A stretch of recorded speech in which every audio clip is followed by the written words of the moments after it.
everyone, and welcome to another episode of Sartorial Talks. We are so glad you're here today. I'm going to do something that we haven't done before.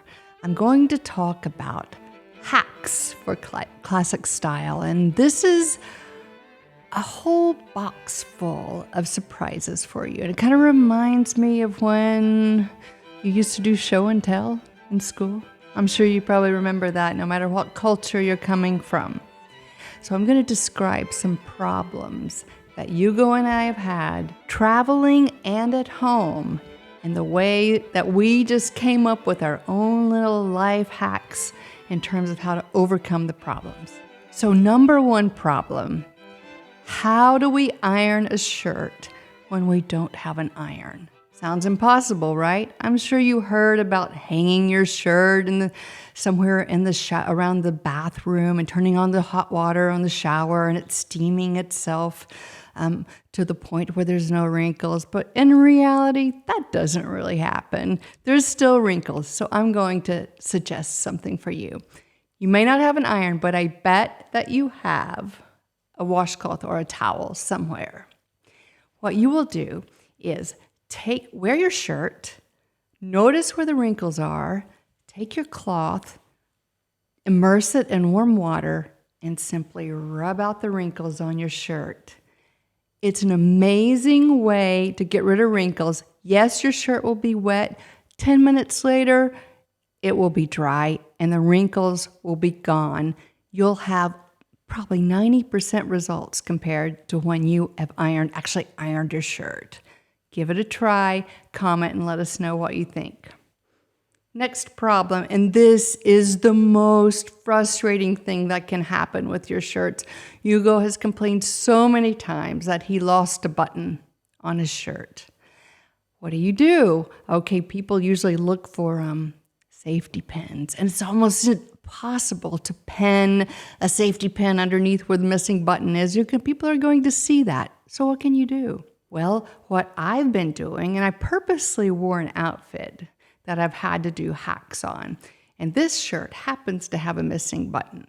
Ideally, I would get a tag that looks like a button by someplace like Victique Cufflinks, which is someone I follow on Instagram, and I'm going to ask him to make me a lot of studs that actually look like buttons. But in this case, I have a stud that happens to be a lapel pin that I've just used in place of a button. It works great. It holds the shirt together. It looks a little stylish, original, we can say, and it's a way to solve the missing button problem. I'm going to call my friend at Victique Cufflinks and ask him to make me studs that look like real buttons and keep at least 10 of them for when we travel or here at home, because that is the most delightful thing, to be able to replace a button like that. The next thing that we'll consider a life hack is what do you do, and we're staying with shirts, what do you do when you have a ridiculous stain on your shirt? Say you've eaten pasta or you spilled coffee. You know how it is. Every time you get that new white shirt, it seems like you get a stain. So hopefully you can just wash it out. In fact, Hugo and I have a secret that if you put water on the stain, within the first 3 minutes, usually the stain will come out. But say the stain's there. What we suggest you do, instead of throwing away your shirt, is just get a waistcoat and put on the waistcoat. Hopefully, it'll be covering the area where the stain exists. For example, and I'm going to reach into my box, my show and tell box. I've chosen this waistcoat, which is Harris tweed. This is made from Sartorial, to go under this outfit should I have a stain on my shirt. And it doesn't take up a lot of space in your suitcase to add a waistcoat that goes with your suit or your outfit. And so this is something that's also nice if you want to go to something that's more casual. You want to get rid of your jacket, say it's hot outside, you just wear the waistcoat with the trousers. So a waistcoat's a very nice thing to take along with you or to have available anytime you want to do something that makes life easier. Okay, next problem. Ooh, I like this one, and I just discovered this recently. What do you do if you're dressed well for some kind of business purpose, and then you need to go and become a little more casual so you don't look so business or corporate? You look more relaxed. what can you do? You can plan ahead. And you know, when you commission a suit or when you get an MTM plan and you have to choose the lining of your jacket, what I suggest is that you go really casual with your lining. And let me show you what I've done with this Rapunzel suit. Rapunzel's out of Rome. I chose a very casual lining.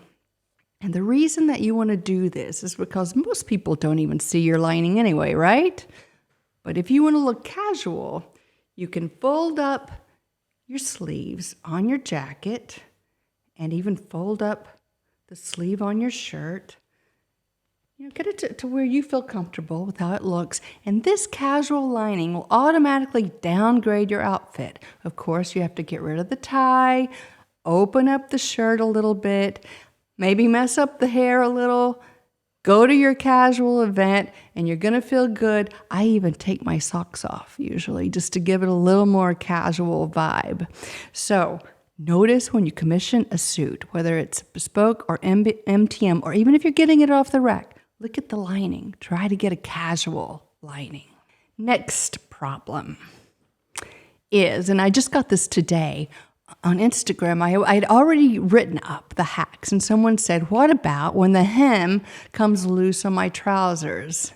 Okay, you're probably not, if you're out and your hem's coming loose in your trousers, you're probably not going to take the time to take a needle and thread, rehem it, or maybe you don't even know how to do that. But I bet every one of you knows how to use what we call duct tape. And the cool thing, how many times have I done this in my life? I don't know, 20. The cool thing about duct tape is it sticks to almost anything. So what you do is you make sure your trousers are where they should be when they're folded up and properly hemmed. Take the duct tape and just apply it inside the trousers. I actually have an example. I didn't have duct tape when my hem fell out of these trousers, but I did find some tape from the hotel that looked like this, and I ended up taping my trousers like this, where the hem is supposed to be, and it worked beautifully. No one suspected that I had lost my hem at all. So remember the duct tape trick. Next, we're going to talk about, and I really love it, we're talking about pilling. Do you know what pilling is? I'll explain it because I have this issue on this suit.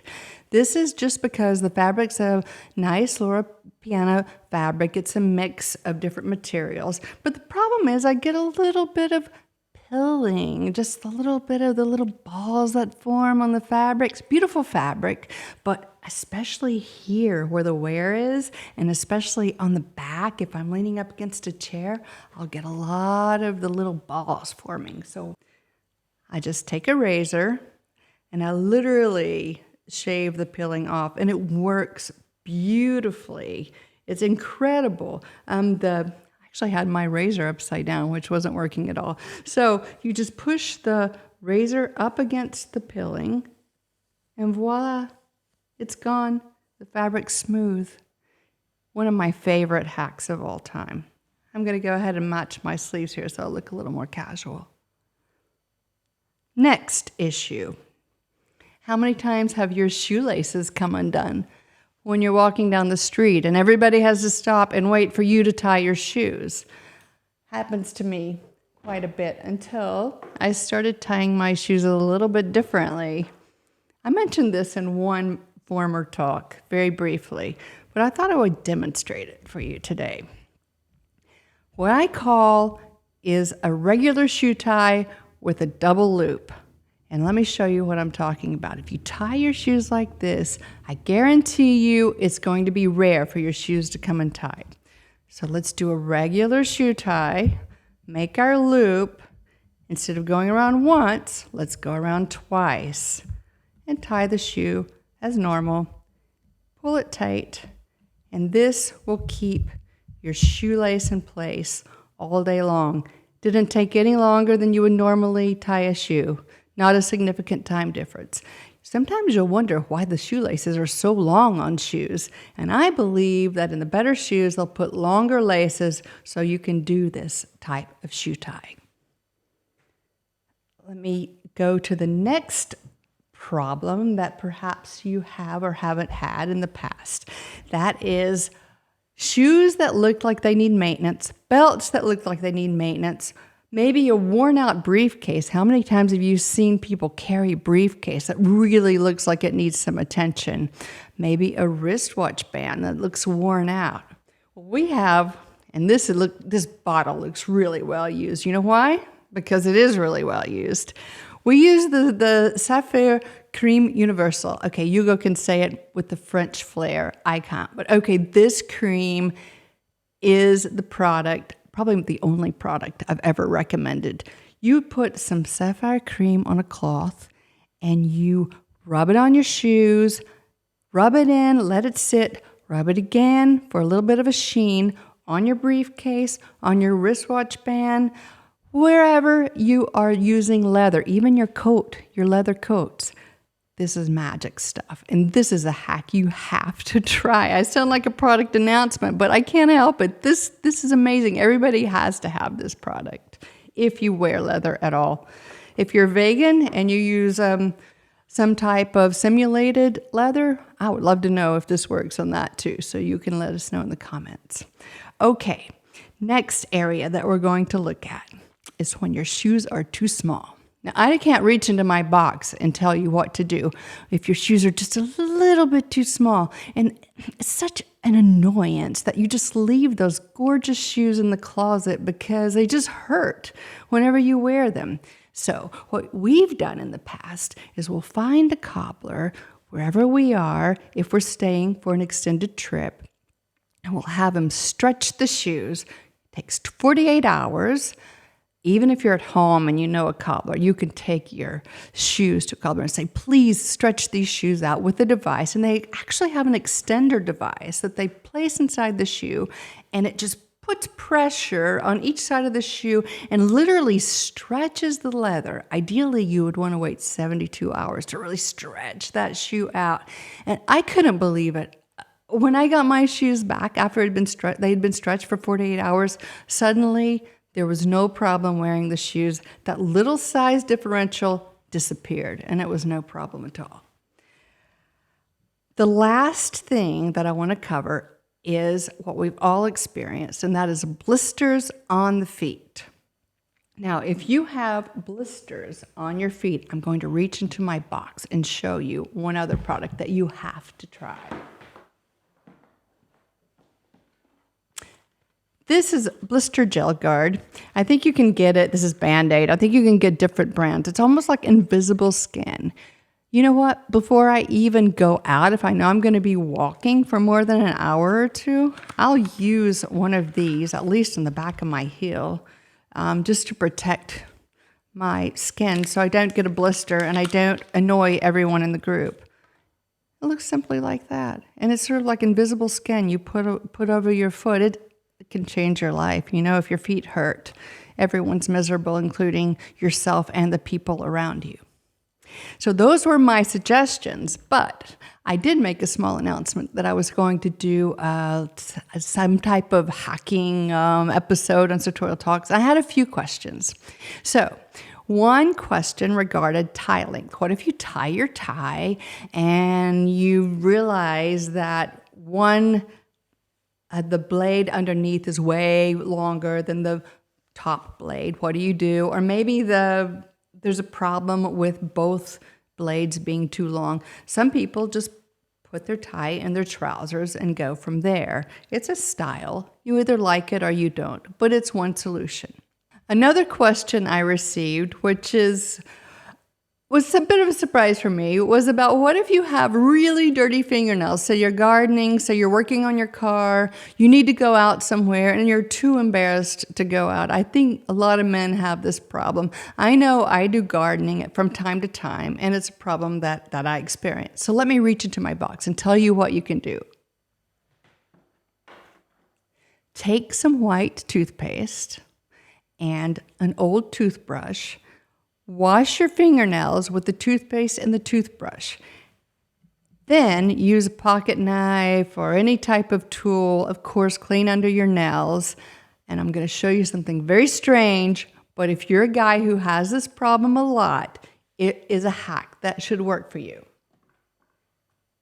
You have to go to the ladies section and buy some white fingernail polish. You're not going to paint your nails, don't worry. You're going to pour the white fingernail polish onto a sponge. It's only going to take like 5 seconds. And then you're going to claw the sponge. Underneath, you'll have white fingernail polish. No one will know you're wearing fingernail polish. Don't worry. Pour some more on the sponge. Claw the sponge again. Dry your hands. And guess what? Your fingernails are going to be just fine. And so this is one thing that I think is going to work for you. Let me know if you try it and it works or not. Next, I want you to know about huge trousers and what to do about your trousers being too large, because this is the third question that I received. So if your trousers are too large because you've been getting fit, you've been working out, and you're just feeling like you have to retire the trousers that are too long, do not retire your trousers. Simply get some braces or suspenders, and it looks super cool to have trousers that are a little bit too large. And just put the braces or suspenders under your jacket and wear your trousers. No one's gonna know that you have lost weight, and the trousers are gonna have that like loose old Hollywood feel. So these are all the style hacks that I could come up with and the solutions that Hugo and I have really experienced, and the things that I could do to the best of my ability to answer the questions from you, the listeners. Let me know what you think. Add some more hacks if you know of more that may help other people. And until next time, cheers.